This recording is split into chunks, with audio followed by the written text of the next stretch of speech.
Kelompok militan Houthi Yaman kembali melancarkan serangan terhadap kapal induk militer Amerika Serikat USS Harry S. Truman yang sedang berlayar di perairan Laut Merah. Juru bicara Houthi menyatakan bahwa setidaknya 4 kali serangan telah dilancarkan ke kapal induk Amerika Serikat tersebut dalam kurun waktu 72 jam terakhir. Serangan ini dilakukan dengan menggunakan pesawat nirawak dan rudal balistik hipersonik yang memiliki daya jangkau hingga 2.150 km. Pemimpin Houthi Abdul Malik al-Houthi dalam pidato yang disiarkan televisi menyerukan aksi demonstrasi massal di seluruh wilayah yang mereka kuasai.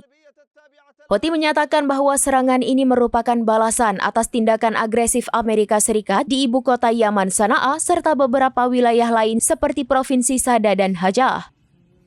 Serangan yang dilancarkan Amerika Serikat tersebut mengakibatkan 53 orang di Yaman tewas, termasuk 5 anak-anak dan 2 perempuan, serta 98 orang lainnya mengalami luka-luka.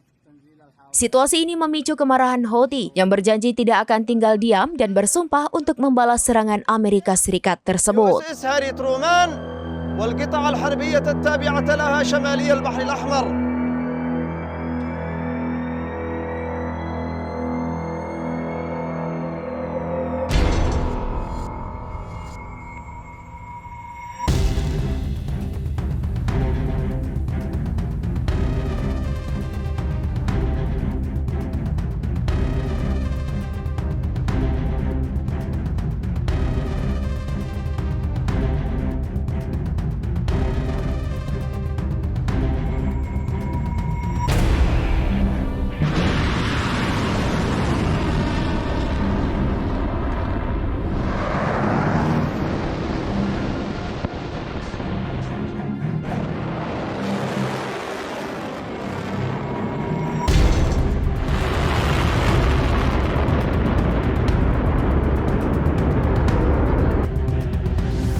هاري ترومان والقطع الحربية التابعة لها شمالي البحر الأحمر.